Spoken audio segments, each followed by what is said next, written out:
জেনেৰু টেঙা দুষ্প্ৰাপ্য হৈ পৰা এবিধ ফল।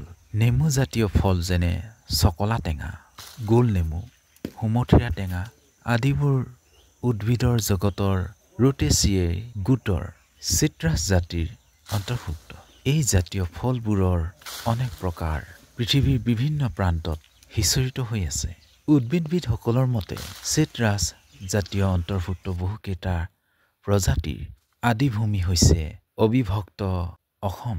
1999 চনত অনুষ্ঠিত ইণ্টাৰনেশ্যনেল চিম্পোজিয়াম অন চিট্ৰিকালচাৰত বহুকেইজন বিজ্ঞানীয়ে উত্তৰ পূৰ্বাঞ্চলৰ অতি কমেও 5 বিধ প্ৰজাতিৰ আদিভূমি বুলি মত পোষণ কৰাৰ লগতে এই বুলিও সন্দেহ প্ৰকাশ কৰে যে দেশৰ এই অঞ্চলটোত এতিয়াও হয়তো ভালেমান প্ৰজাতিৰ আৱিষ্কাৰ নোহোৱাকৈ আছে, যিবোৰ সংৰক্ষণৰ অভাৱত আমাৰ অগোচৰে বিলুপ্ত হৈ পৰিব।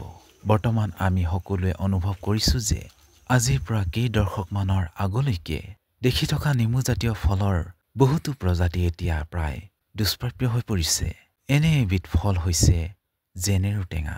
এসময়ত এইবিধ ফল অবিভক্ত তিনিচুকীয়া আৰু শিৱসাগৰৰ জিলাত যথেষ্ট পৰিমাণে পোৱা গৈছিল, কিন্তু আমাৰ অমনোযোগিতা তথা অৱহেলাৰ বাবেই ফলবিধ লাহে লাহে হেৰাই যাব ধৰিছে আৰু অচিৰে হয়তো বিলুপ্ত হৈ পৰিব।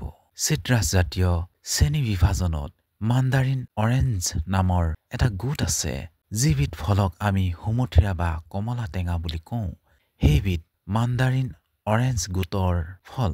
অসমত পোৱা বিধক ইংৰাজীত খাচী মাণ্ডাৰিন বুলি কোৱা হয়। সেইদৰে নাগপুৰ অঞ্চলত পোৱা বিধৰ ইংৰাজী নাম নাগপুৰ মাণ্ডাৰিন। এই গোটেইটোৰ ফলবোৰৰ এটা প্ৰধান বৈশিষ্ট্য হ'ল ইহঁতৰ বাকলি সহজে এৰুৱাব পাৰি। সেইবাবে ইহঁতক লুজ স্কিনেড অৰেঞ্জ বুলি জনা যায়। জেনেৰু নামৰ ফলবিধৰ বাকলি পাতল আৰু সুমথিৰাৰ দৰে সহজে এৰুৱাব পাৰি। ইয়াৰ উপৰিও সুমথিৰাৰ লগত আন কেইবাটাও মিল আছে। সেইবাবে আন মাণ্ডাৰিন অৰেঞ্জৰ দৰেই জেনেৰু টেঙাৰ বৈজ্ঞানিক নাম চিট্ৰাছ ৰেটিকুলেট ব্লেংকো হিচাপে ৰাখি আগেয়ে ইংৰাজীত কিং মাণ্ডাৰিন বোলা হৈছিল, কিন্তু পাছলৈ শ্ৰেণী বিভাজনত ফলবিধৰ আন কিছুমান বৈশিষ্ট্য ধৰা পৰাত ইয়াক মাণ্ডাৰিন অৰেঞ্জ পৰিৱৰ্তে কিং অৰেঞ্জ গোটৰ অন্তৰ্ভুক্ত কৰি বৈজ্ঞানিক নাম চিট্ৰাছ নোবিলিছ লৰ্ণ কৰা হয়। এইখিনিতে উল্লেখযোগ্য যে চিট্ৰাছ জাতিৰ শ্ৰেণীৰ বিভাজনৰ অতি জটিল আৰু সকলোৰে গ্ৰহণযোগ্য শ্ৰেণী বিভাজন এতিয়াও গৃহীত হোৱা নাই। জেনেৰু টেঙাৰ গছ সুমথিৰা গছৰ দৰেই 5-6 মিটাৰ ওখ, কাঁইটযুক্ত ডালবোৰ সামান্য ডোঁ খোৱা, পত্ৰ বল্লমকাৰ 8 পৰা 10 চেণ্টিমিটাৰ দীঘল, পত্ৰবিন্ত প্ৰায় 1 চেণ্টিমিটাৰ। ফলবিধৰ ভিতৰভাগ ঈৰ্ষ হালধীয়া বা বগা বৰণীয়া, অক্ষ ফোঁপোলা, 10 পৰা 12 ফুটীয়া আৰু ৰস মিঠা। জেনেৰু টেঙাৰ বাকলিৰ পৰা নিষ্কাশন কৰি উদ্ধায়ী তেল বুলেট অইল 14 পৰা 19% আৰু লেমনি 92% পোৱা যায়।